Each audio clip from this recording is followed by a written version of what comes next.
मित्रों नमस्कार, आप सभी का स्वागत है द पीपल वॉइस में। कल जो वीडियोस जारी हुए थे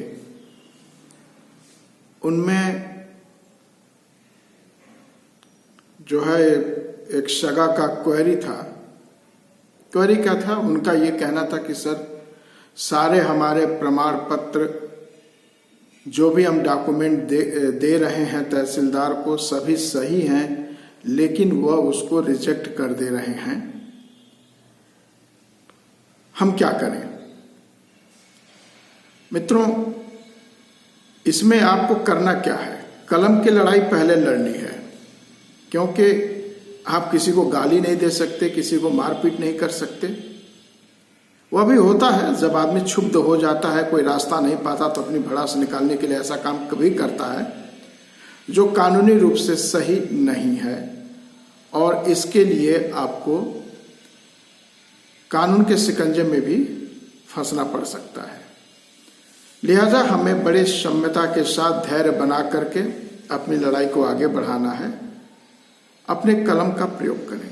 ये पूरे जो वीडियोस बनाए जा रहे हैं वो केवल आपको सशक्त करने के लिए बनाए जा रहे हैं, आपकी सक्षमता को बढ़ाने के लिए बनाए जा रहे हैं, ताकि आप अपनी लड़ाई विवेकपूर्ण ढंग से, तर्कपूर्ण ढंग से लड़ सकें, अपनी लेखनी का प्रयोग कर सकें और दूसरों को भी मदद कर सकें।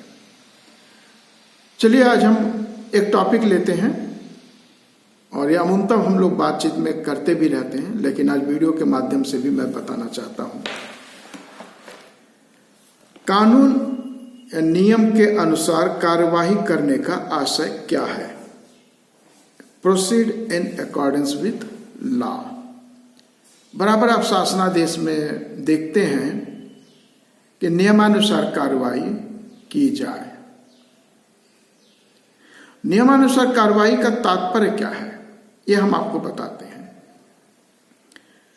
पहला कि उत्तर प्रदेश लोक सेवा अनुसूचित जातियों, अनुसूचित जनजातियों और अन्य पिछड़े वर्गों के आरक्षण अधिनियम 1994 की धारा 9 जो यह कहती है कि सरकार द्वारा आदेशित रीति और प्रारूप के अनुसार जाति प्रमाण पत्र बनाए जाए। यह रीति क्या है? यह रीति का तात्पर्य यह है कि जो शासनादेश में जो कुछ नियम, नियमावली, डायरेक्शन दिए जा रहे हैं उसका आप अक्षरशः पालन करें। तो पहली चीज तो यही हो गई कि जाति प्रमाण पत्र का निर्गत करना शासनादेश के अनुसार होना चाहिए। जाति प्रमाण पत्र का सत्यापन भी शासनादेश के अनुसार होना चाहिए। अब जो अधिकारी, प्राधिकारी इस शासनादेश का उल्लंघन करते हैं तो उत्तर प्रदेश लोक सेवा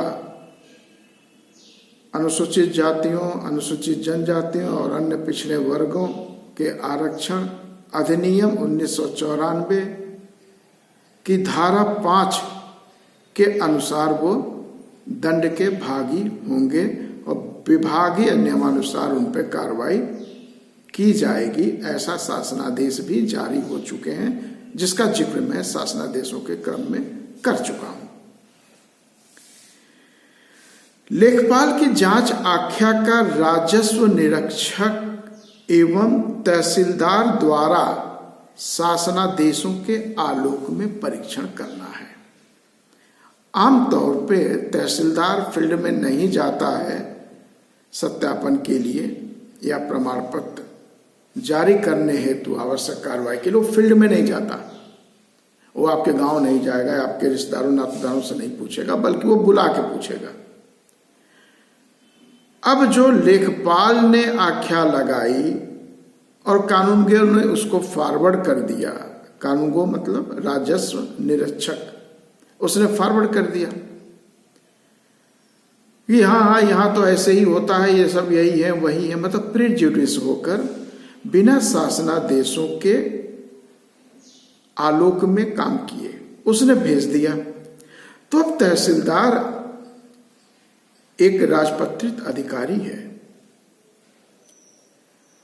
वह प्राधिकारी है जाति प्रमाण पत्र जारी करने का। तो उसका यह कर्तव्य है कि जो भी आख्या आया है उस आख्या का परीक्षण वह शासनादेशों के आलोक में करे। यदि लेखपाल की जांच आख्या शासनादेश के अनुसार नहीं है तो उसे निरस्त कर शासनादेश के अनुसार जांच करने हेतु वो आदेशित करे। बात समझिए आप हमारी। जिला स्तरीय जाति प्रमाण पत्र सत्यापन समिति का भी यह दायित्व है कि तहसीलदार द्वारा प्रेषित जांच आख्या का शासनादेश एवं माननीय न्यायालय के निर्णय के अनुसार परीक्षण करना।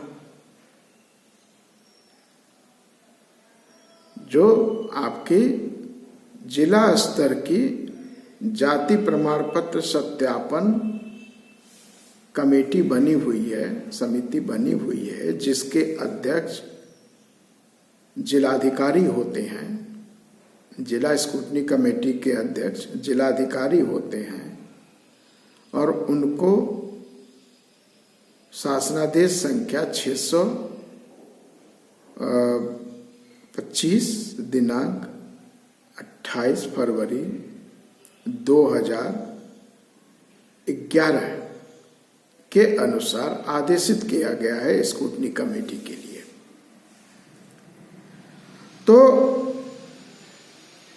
उनकी जो जिम्मेदारी है, तहसीलदार ने जो आख्या प्रस्तुत की है उसे भी शासनादेशों के आलोक में उसका परीक्षण करें कि क्या उसकी आख्या सही है या नहीं है। अगर वह शासनादेशों के अनुसार नहीं है तो वो उसकी आख्या को निरस्त करते हुए पुनः शासनादेशों के आलोक में जांच करने का आदेश जारी कर सकते हैं।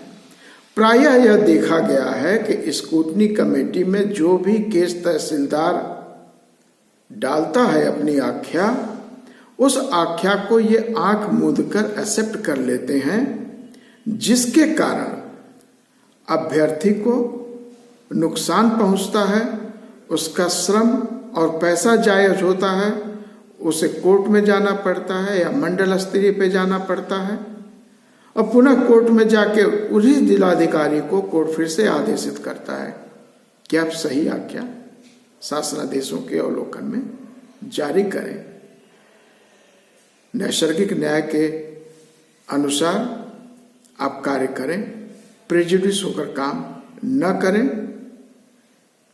जो हमने पिछला आदेश पढ़ा था न्यायालय का, उसमें बड़ा स्पष्ट लिखा हुआ है कि आपको सकारात्मक रूप से कार्य करना चाहिए, नकारात्मक रूप से नहीं, प्रेजुडिस होकर नहीं, सकारात्मक रूप से। यह सकारात्मक रूप होता क्या है? कहते हैं ना कि काम न करने के 100 बहाने हैं और काम करने के लिए एक ही कारण काफी होता है। तो आप अगर सकारात्मक हैं तो उन 100 बहानों को नहीं देखेंगे, बल्कि एक कारण देखेंगे कि मुझे यह काम क्यों करना चाहिए और आप काम करते हैं। यही सकारात्मक है। और ऐसा माननीय उच्च न्यायालय ने अपना नैसर्गिक न्याय का आदेश लिखते हुए इस चीज को कोट किया है कि प्राधिकारियों को सकारात्मक दृष्टि से कार्य करना चाहिए। आपके केस में सकारात्मकता क्या हुई? आपके केस में सकारात्मकता हुई, भू अभिलेख में अगर गौण लिखा हुआ है तो आपको जाति प्रमाण पत्र जारी करें। जिनके पास भू अभिलेख नहीं है, राजस्व अभिलेख नहीं है, तो उनके अगर स्कूल लिविंग ट्रांसफर सर्टिफिकेट में गोड़ कुछ लिखा है, उसके आधार पर जारी करें और वो आश्वस्त हो लें भौतिक सत्यापन द्वारा कि ये जन्म से गौड़ जाति के हैं। ये नैसर्गिक न्याय की बात हो गई है, उसमें सकारात्मकता यही है। जिला स्तरीय जाति प्रमाण पत्र सत्यापन समिति द्वारा नियमानुसार नोटिस एवं कारण बताओ नोटिस जारी करना। अब मान लीजिए कि तहसीलदार ने आख्या दे दी है, उन्होंने आख्या देखा और उन्होंने पाया कि इसको रिजेक्ट किया जा सकता है, मतलब जाति प्रमाण पत्र को निरस्त किया जा सकता है, तो उनको जाति प्रमाण पत्र निरस्त करने के पहले अभ्यर्थी को, अपीलार्थी को कारण बताओ नोटिस या एक नोटिस दी जानी चाहिए कि आपका मामला स्क्रूटनी कमेटी में आया है और आप स्क्रूटनी कमेटी के समक्ष प्रस्तुत होकर इन निम्नलिखित बिंदुओं पर अपनी बात रखें और साक्ष्य उपलब्ध कराएं। तो अपीलार्थी जाएगा उनके पास, उसके पास साक्ष्य होगा तो वो दिखाएगा, अपनी बात कहेगा। और अगर आपने ऐसा नहीं किया और 2 दिन में आपने निर्णय दे दिया कि नहीं नहीं ये तो तहसीलदार की आख्या कहती है कि ये जात के इनको जारी अनुसूचित जनजात का प्रमाण पत्र निरस्त किया जाए या इसके वो धारण करने के योग्य नहीं है इसलिए इसको निरस्त किया जाए, ऐसा नहीं होना चाहिए। सुनवाई का नियमानुसार अवसर प्रदान करना। तो सुनवाई का अवसर तो भाई एक स्क्रूटनी कमेटी में मैटर जाता है तो उसे 30 दिन में निस्तारित करना होता है, तो निश्चित रूप से आपको सुनवाई के लिए हफ्ता दिन, 10 दिन, 15 दिन का समय देगा। आप जब भी जाएंगे तो अपना पूरा साक्ष्य लेकर जाएंगे ना, आधा अधूरा साक्ष्य तो नहीं लेके जाएंगे। फिर वहां कोई अगर वो दूसरा कोई ऑब्जेक्शन निकालता है तो उसके लिए पुनः समय ले लीजिए कि सर अभी इसका मेरे पास नहीं है, आप दीजिए, मैं 3 दिन, 4 दिन, 1 हफ्ते बाद आप समय दीजिए, मैं प्रस्तुत होऊंगा इसका उत्तर लेकर के। तो यह होता है सुनवाई का पर्याप्त अवसर देना। जिला स्तरीय जाति प्रमाण पत्र सत्यापन समिति का यह दायित्व है कि सभी पक्षों को सुनने के पश्चात शासनादेश और माननीय न्यायालय के निर्णय के अनुसार प्रत्येक पक्ष द्वारा उठाए गए बिंदुओं पर शासनादेश और माननीय न्यायालय के निर्णय के अनुसार उसको मानने अथवा न मानने के संबंध में स्पष्ट कारण देते हुए निर्णय देना। स्पष्ट कारण, कॉज देना होगा। अगर आप कारण नहीं बता रहे हैं और रिजेक्ट कर दे रहे हैं तो वह भी उच्च न्यायालय में सुना जाएगा और नैसर्गिक न्याय के अनुसार आपके निर्णय को डिसमिस कर दिया जाएगा।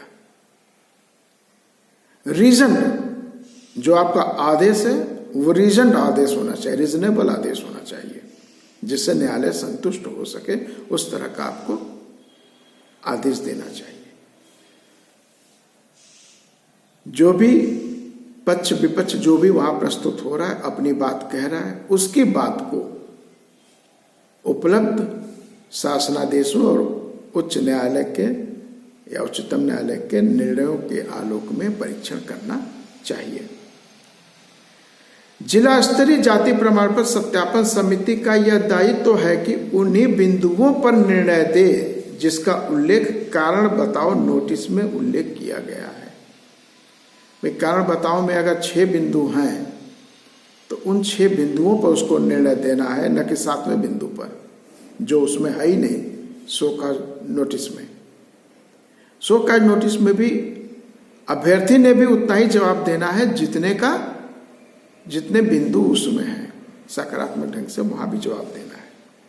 यदि जिला स्तरीय जाति प्रमाण पत्र सत्यापन समिति यह समझती है कि कुछ बिंदु छूट गए हैं तो उन बिंदुओं का उल्लेख करते हुए दूसरी कारण बताओ नोटिस जारी करते हुए सुनवाई का अवसर प्रदान करते हुए उन बिंदुओं को अपने निर्णय में सम्मिलित कर सकती है। जैसा मैंने भी बताया कि अगर कुछ छूट गया हो या कुछ नई चीजें समक्ष आ गई हो स्क्रूटनी कमेटी के, तो उन बिंदुओं पर भी वो कारण बताओ नोटिस देकर और अभ्यर्थी को, अपीलार्थी को सुनवाई का मौका देते हुए उन बिंदुओं पर लिए गए निर्णय को भी रीजन ऑर्डर के तहत रिकॉर्ड करना चाहिए। अगर इस तरह काम होता है तो जो आदेश पारित हो रहा है निर्णय कानून नियम के अनुसार होगा, अन्यथा उत्तर प्रदेश लोक सेवा अनुसूचित जातियां, अनुसूचित जनजातियां और अन्य पिछड़े वर्गों के लिए आरक्षण अधिनियम 1994 की धारा 5(1) का दोषी समझा जाएगा। मित्रों, यह एक चीज थी जिसको मैंने और बहुत स्पष्ट रूप से आपके सामने रखने का प्रयास किया है। आप लोग बने रहिए इस चैनल के साथ और हम जल्द ही ऑनलाइन डिस्कशन का पैनल स्टार्ट करने वाले हैं। वो यूट्यूब पे भी हो सकता है, फेसबुक पे भी हो सकता है और उसका जो ऑनलाइन होगा वो जूम मीट में हो सकता है। जूम ऐप आप सभी को अपने मोबाइल या लैपटॉप में डाउनलोड करना चाहिए। साथ में गूगल मीट्स को भी आप डाउनलोड कर लीजिए और दोनों में से किसी के भी लिंक पर हम ये कार्यक्रम करेंगे और वो कार्यक्रम चलता रहेगा। उसमें केवल गोंड समाज या खरवार समाज के जाति प्रमाण पत्र की ही चिंता नहीं होगी, देश के वर्तमान परिस्थितियों, सामाजिक, आर्थिक और राजनैतिक बिंदुओं पर भी चर्चा होगी, फ्रैटर्निटी पर भी चर्चा होगी, आपके मूल अधिकारों पर भी चर्चा होगी, डायरेक्टिव प्रिंसिपल्स पे भी चर्चा होगी और वो चर्चा हम करेंगे सम्मिलित रूप से और उस मंच का नाम होगा sovereign democratic Republic front of India, SDRFI, sovereign democratic Republic front of India. यह मंच भी सामाजिक मंच है और इस मंच को हम लोग आगे बढ़ाएंगे क्योंकि इस मंच में समाज के सभी वर्ग सम्मिलित होंगे और खासकर शोषित, शासित और वंचित तबका, उनको इसमें सम्मिलित करने का प्रोग्राम है और उन्हीं के विचारों के अनुसार निर्णय बनाने का प्रोग्राम है। बने रहिए हमारे साथ, हम फिर मिलेंगे और एक और अनुरोध के साथ। कल यानी दिनांक 17 दिसंबर 2023 को मुगल सराय जनपद चंदौली स्थित आर्य समाज मंदिर में, बल्कि मंदिर के सभागार में जो प्रथम तल पर अवस्थित है, वहां पर प्रातः 11 बजे से आदिवासी सम्मेलन का आयोजन भारतवर्षीय गोंड आदिवासी महासभा समिति और आदिवासी कल्याण समिति के संयुक्त तत्वाधान में आयोजित किया जा रहा है। आप सभी से गुजारिश है, आप लोग अपना कीमती समय निकालकर उस सम्मेलन में पहुंचें और सम्मेलन में प्रतिनिधियों, वक्ताओं के विचारों को सुने, समझें और अपना स्वयं का निर्णय बनाएं। बने रहें हमारे साथ, फिर मिलते हैं अगले वीडियो में। तब तक के लिए जय भारत, जय संविधान।